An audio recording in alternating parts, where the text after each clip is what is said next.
यूसुफ चला घर से के ढूंढे अपने भाइयों को, थैला उठाया और कहा बाय अपने पापा को। बाय बाय पापा, बाय बाय। भाइयों ने देखा दूर से यूसुफ को आते, जब कहने लगे इसे मार डालें आज मिलके सब। कहने लगे इसे मार डालें आज मिलके सब। यूसुफ चला घर से के ढूंढे अपने भाइयों को, थैला उठाया और कहा बाय अपने पापा को। बाय बाय पापा,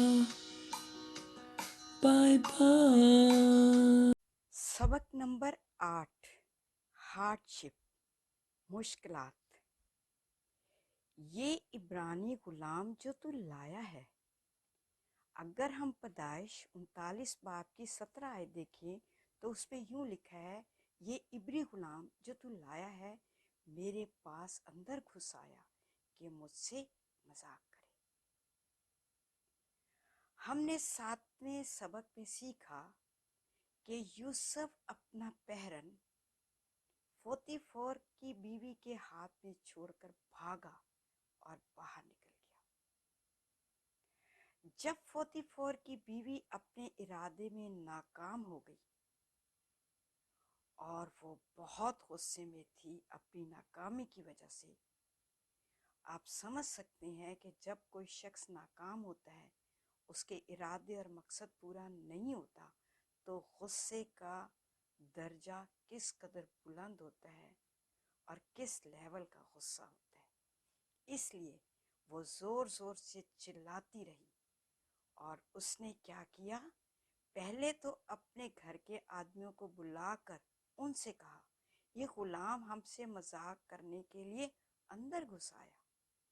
और फिर अपने शौहर को कहा, ये गुलाम जो तू लाया है मेरे पास अंदर घुस आया कि मुझसे मजाक करे। यूसुफ इस घर में आम नौकर या गुलाम नहीं था, बल्कि घर का मुख्तार था। मुख्तार का मतलब है सरबराह।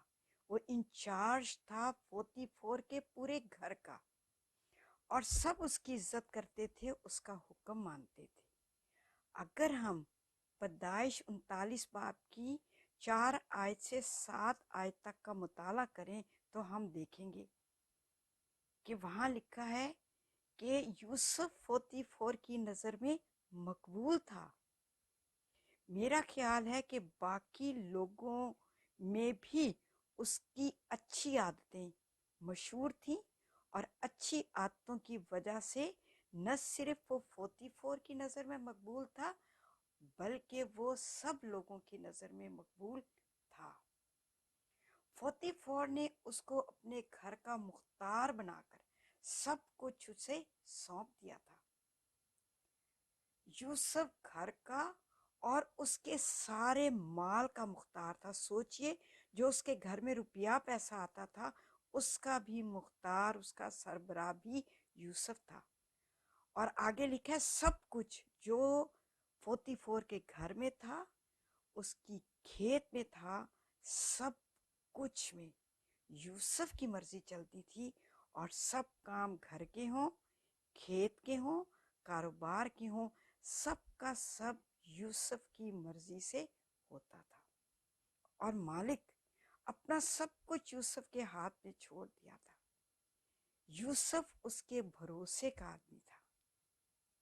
और लिखा है, सवाए रोटी के जिसे वो खा लेता था, उसको किसी भी चीज का होश नहीं था।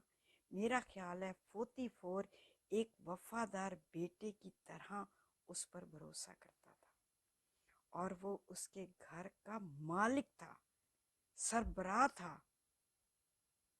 जब उसकी बीवी ने उसको ये कहा कि ये गुलाम अंदर घुस आया कि मुझसे मजाक करे, और उसको ये जताती है, ये गुलाम जो तू लाया है ये गुलाम जिसको तूने मुकर्रर किया है, जिसको तूने इंचार्ज बनाया है, ये अंदर घुस आया।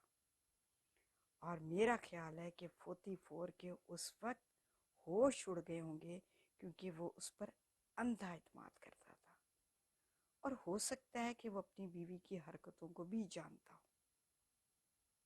सोचिए, एक इंचार्ज होते हुए, एक सरबराह होते हुए, एक मालिक होते हुए, और ऐसे शख्स के होते हुए जो उस पर अंधा एतमाद करता था, उस वक्त यूसुफ की क्या हालत होगी, किस कदर शर्मिंदगी का सामना उसको था। वो घर जो उसकी मर्जी से चलता था, वो लोग जो उसके हुक्म को मानते थे, उनके सामने किस कदर उसको शर्मिंदगी हुई। और मेरा ख्याल है कि वह नजरें झुकाए खड़ा होगा। और हम जो मशरकी माशरे में रहते हैं, वहाँ पर रेप का केस कितनी बड़ी शर्मिंदगी का बाइस है। और कोई शख्स इस केस में फंस जाए तो उसको किस कदर शर्मिंदगी का सामना करना पड़ता है। और यूसुफ भी इसी माशरे का हिस्सा था। अपनी माफ़ी में या अपने हक में कुछ वो कह नहीं सकता था, उसके पास कोई अल्फाज नहीं थे, क्योंकि उस औरत के हाथ में उसका पहरन था। उस औरत ने पहले तो यूसुफ को उन लोगों के सामने बेइज्जत किया जिनका वो मुख्तार था, जो उसकी इज्जत करते थे, जो उसके हुक्म से काम करते थे। मेरा ख्याल है हो सकता है कि कई एक ने यूसुफ को बातें भी सुनाई हों, और उन्होंने शायद उसको मारा भी हो, और वो कुछ नहीं कह सकता था। और फिर जब उसके आका को ये बात पता चली, तो आका की नज़रों में किस कदर वो कमतर हो गया, क्योंकि आका उस पर भरोसा भी करता था, और लिखा है उसको किसी चीज़ का होश नहीं था। और किस कदर उसने उसको डांटा होगा, क्योंकि लिखा है कि 44 का गुस्सा उस पर भड़का। आप सोचिए, गजबनाक हुआ, भड़का, यानी किस लेवल का गुस्सा उसने यूसुफ के ऊपर उतारा, और किस कदर उसको डांटा, और मेरा ख्याल है किस कदर उसको मार भी पड़ी होगी कि उसने ये हरकत क्यों की। और यूसुफ के पास अपने को बचाने के लिए या अपनी सफाई में कुछ कहने के लिए कोई अल्फाज नहीं मिला, क्योंकि उस औरत के हाथ में उसका पहरन था, और वो चिल्ला चिल्ला कर, चीख चीख कर सबको बता रही थी कि मैं सच्ची हूँ, मैं बेगुनाह हूँ, पर यूसुफ जो है वो गुनाहगार है। यूसुफ सोचता होगा मैंने कुछ नहीं किया, मगर सबकी नज़र में हकीर हो गया। यूसुफ सबकी नज़र में हकीर हो गया, सबकी नज़र में बेइज्जत हो गया, सबकी नज़र में कमतर हो गया, वो बदनाम हो गया। कुछ नहीं किया तब भी वो बदनाम हो गया। जो यूसुफ ने इज्जत कमाई 44 के घर में, कितना अरसा लगा उसको, कितना अरसा लगा उसको गुलाम से मुख्तार बनने के लिए, कितनी मेहनत की, कोशिश की, रात दिन जागा, और खूब काम किया, खूब कोशिश की, सबका दिल जीता, और सब कुछ एक ही झटके में मट्टी में मिल गया। सारी मेहनत, कोशिश, काम सब जाया हो गई। और उसने सोचा, खुदा ये क्या हो गया, वो मकाम जो मैंने बड़ी मुश्किल से हासिल किया सब मट्टी में मिल गया। खुदावन मैं किस मुश्किल में आ गया।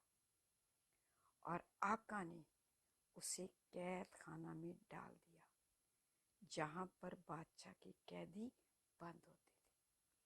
अब वो कैद खाना में आया, और आपको पता है कि जब भी कोई नया कैदी का कैद खाना में आता है, तो सारे कैदी उससे पूछते हैं, भाई तूने क्या किया, किस वजह से तुझे कैद हुई, क्या इल्ज़ाम तुझ पर है। तो यूसुफ के लिए ये बताना किस कदर मुश्किल था कि मैं रेप के केस में आया हूँ, मुझ पर झूठा इल्ज़ाम लगा है। किस कदर शर्मिंदगी थी उसके लिए, किस कदर उसके लिए बताना मुश्किल था کہ میں نے کچھ نہیں کیا اور مجھ پر صرف یہ الزام ہے، اور کس قدر دکھ کا اور شرمندگی کا اس کو سامنا تھا، کس قدر اس کی نظریں جھکی ہوئی تھیں اور کس قدر وہ پریشان تھا. اس نے کتنوں کو بتایا ہوگا کہ میں نے کچھ نہیں کیا، یہ مجھ پر الزام ہے. آپ کا کیا خیال ہے کہ لوگوں نے یقین کیا ہوگا؟ لوگوں نے یقین کیا ہوگا، قیدیوں نے اور دوسرے لوگوں نے، کہ یہ سچ بول رہا ہے، اس نے کچھ نہیں کیا. 44 کی بیوی جو ہے وہ جھوٹ بول رہی ہے. کس نے یقین کیا ہوگا؟ ایسے تو نہیں ہے جیل میں آ گیا، کچھ تو اس نے کیا ہے تو جیل میں آیا. اچھے لوگ تو کبھی جیل میں نہیں آتے. کتنی باتیں اس نے سنی ہوگی. اور اب یہ بھی نہیں معلوم کہ اس کو جیل میں کتنے سال لگیں گے اور کب تک وہ جیل میں رہے گا، کب اس کو رہائی ہوگی، کب یہ الزام صاف ہوگا، یہ کچھ بھی معلوم نہیں. یہ کتنی لمبی جیل اس کو ہوگی یہ پتہ نہیں. الزام، جب الزام لگایا جاتا ہے تو لوگ کچھ اس طرح سے ریئیکٹ کرتے ہیں. کچھ لوگ چپ رہ کر برداشت کرتے ہیں، کچھ لوگ پھٹ پڑتے ہیں، کچھ بے چین ہو جاتے ہیں اور روتے دھوتے ہیں، اور کچھ برداشت کر کے آگے بڑھ جاتے ہیں. آپ کا شمار کن لوگوں میں ہوتا ہے؟ یوسف نے برداشت کیا اور آگے بڑھ گیا. 3 لفظ ہیں. ایک ہے کرٹیسائز یعنی رائے دینا، ایک ہے بلیم یعنی الزام لگانا، ایک ہے ایکیوز مجرم ٹھہرانا. کچھ لوگ رائے دیتے ہیں، نہیں اس نے کیا ہے، شاید نہیں کیا، ہو سکتا ہے ایسا ہوا ہو، شاید یہ نہیں ہوا. اور کچھ بلیم لگاتے ہیں، نہیں نہیں اسی نے کیا ہے، شاید اس نے کیا ہے، شاید نہیں کیا. اور کچھ لوگ مجرم ٹھہراتے ہیں، ہاں اسی نے کیا ہے، بالکل اسی نے کیا ہے، جیسے کہ اس عورت نے یوسف کو مجرم ٹھہرایا. زبور 35 کی 20 آیت، کیونکہ وہ سلامتی کی باتیں نہیں کرتے بلکہ ملک کے امن پسند لوگوں کے خلاف مکر کے منصوبے باندھتے ہیں. کبھی کبھی لوگ جھوٹ بول کر معصوم لوگوں کو پھنساتے ہیں. یوسف معصوم تھا، انوسینٹ تھا. اس عورت نے جھوٹ بول کر یوسف کو پھنسایا. معاشرے میں ہر جگہ یہ ہوتا ہے، معصوم اور انوسینٹ لوگوں کو پھنساتے ہیں. یہ گھر کے اندر بھی ہوتا ہے، آفس میں بھی ہوتا ہے اور چرچ میں بھی ہوتا ہے، بہن بھائیوں کے درمیان بھی ہوتا ہے.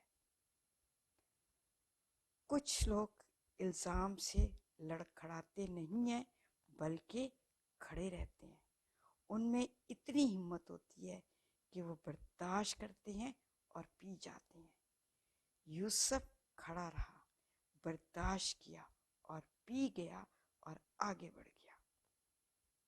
خروج 20 باب کی 16 آیت میں ہم 10 احکام میں پڑھتے ہیں، تو اپنے پڑوسی کے خلاف جھوٹی گواہی نہ دینا. شریعت میں جھوٹے الزام لگانے کی بڑی سزا ہے.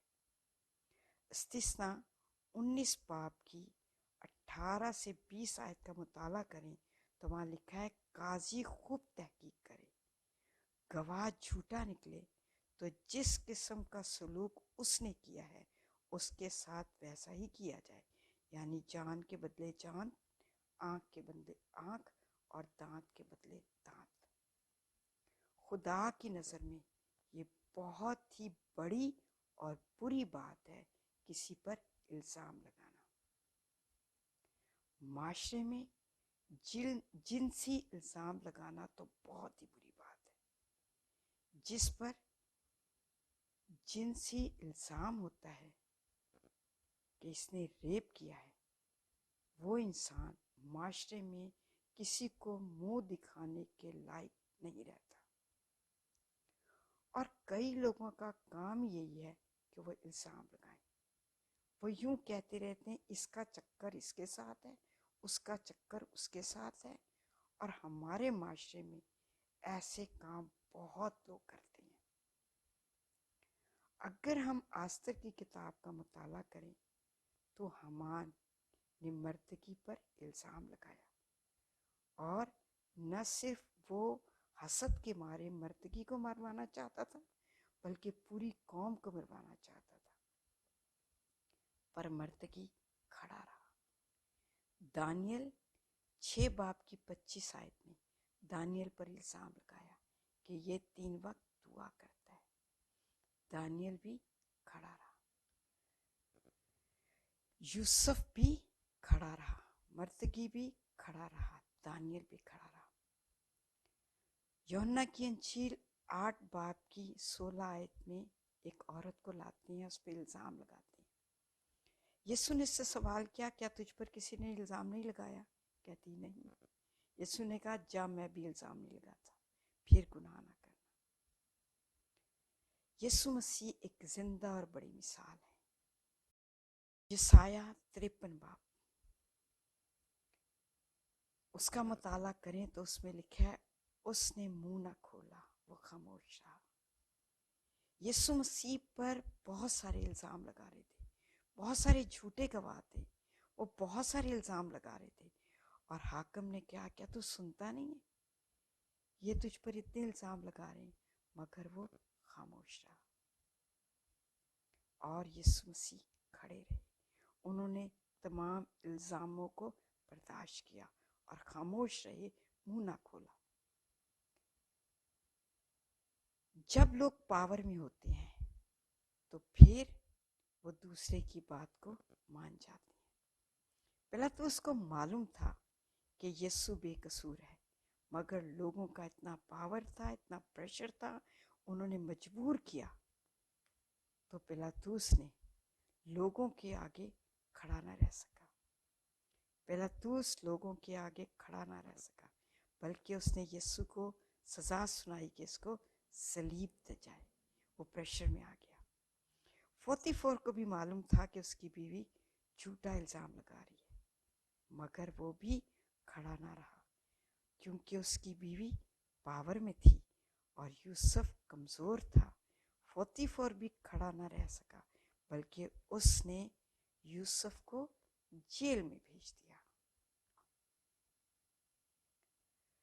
یوسف نے شرمندگی، پریشانی اور دکھ کے ساتھ دوبارہ کام کرنا شروع کیا، اور خدا جو دل کا حال جانتا ہے اس نے اس کے دل پر نظر کی، کیونکہ لکھا ہے پہلا پطرس 3 باب 17 آیت میں تم نیکی کرنے کے سبب سے دکھ اٹھاؤ تو یہ بدی کرنے کے سبب سے دکھ اٹھانے سے بہتر ہے۔ خدا کو پتا تھا کہ یوسف نیک ہے، اس نے 44 کے گھر میں ایمانداری سے کام کیا ہے، باپ کے گھر میں ایمانداری سے کام کیا ہے، مگر اس نے باپ کے گھر میں بھی بڑا دکھ سہا بھائیوں کے ہاتھوں، اور یہاں پر اس عورت کے ہاتھوں اس نے بڑا دکھ سہا۔ وہ خدا کی نظر میں بہتر تھا، کیونکہ وہ نیکی کے سبب سے دکھ سہ رہا تھا، کیونکہ اچھے کام کرنے کی وجہ سے دکھ سہ رہا تھا، گناہ نہیں کیا، بھاگا، اس کی وجہ سے دکھ سہ رہا تھا۔ تو خدا نے اس کو دیکھا اور خدا نے جانا کہ دکھ جو یوسف سہ رہا ہے بہتر اور اچھا دکھ سہ رہا ہے۔ اور کلام میں یہ بھی لکھا ہے عبرانیوں 12 باب کی 7 آیت میں تم جو کچھ دکھ سہتے ہو وہ تمہاری تربیت کے لیے ہے۔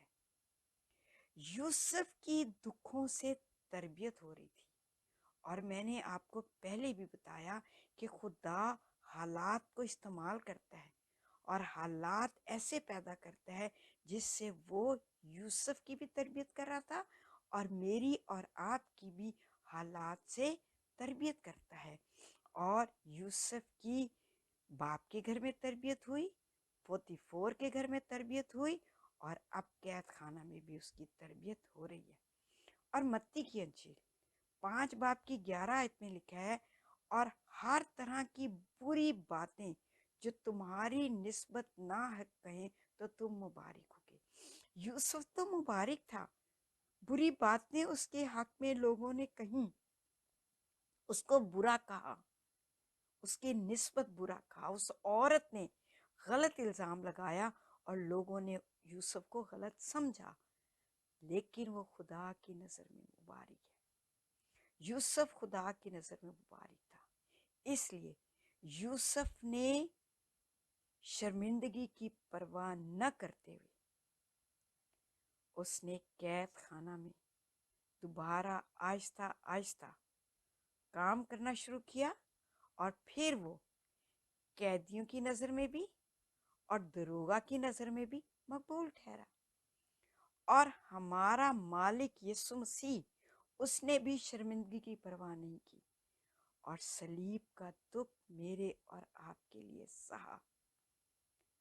जब हम भी शर्मिंदा होते हैं तो उसकी न परवाह करके दिल से, ईमानदारी से, वफादारी के साथ काम करते जाएं तो खुदा हमें भी मकबूल ठहरता है।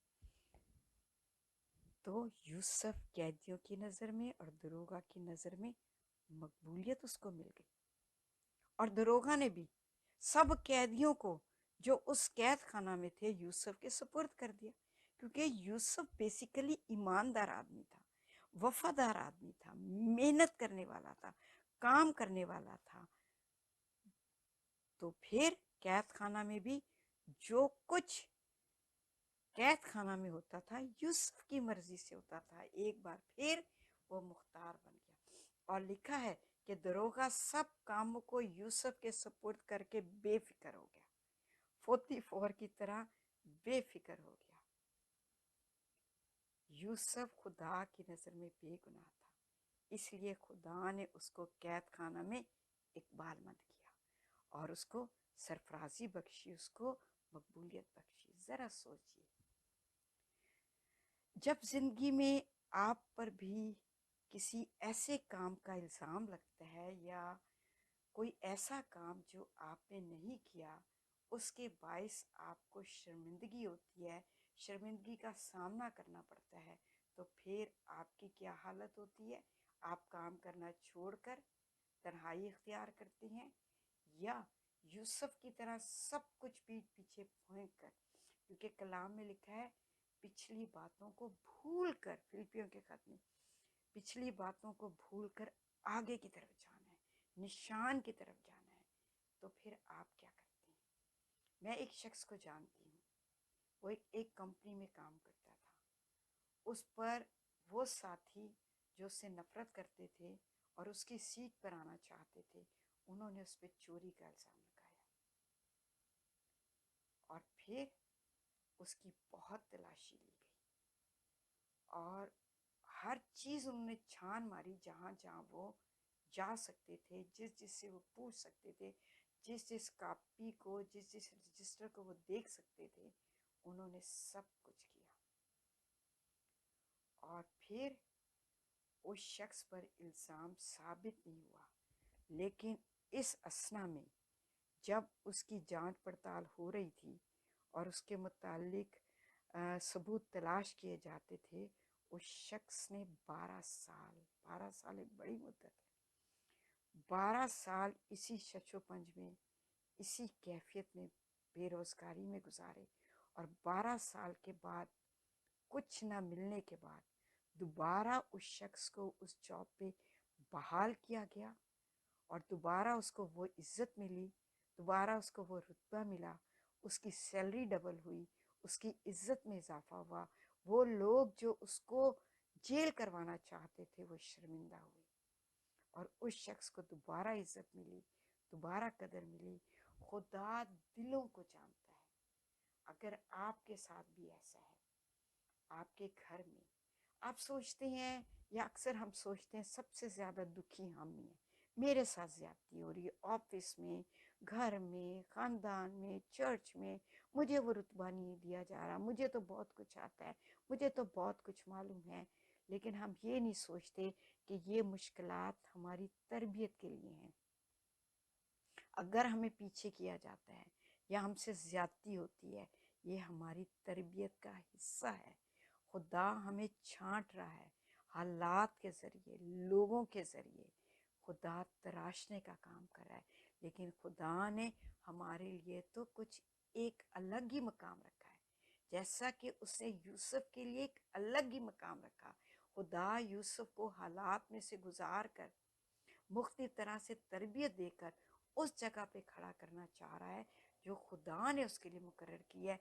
यकीनन खुदा ने आपके लिए भी कुछ ऐसा ही सोच रखा है, खुदा ने आपके लिए कुछ ऐसा ही मकाम सोचा है, चर्च में भी, ऑफिस में भी, घर में भी, जो जहाँ खुदा आपको खड़ा करना चाह रहा है।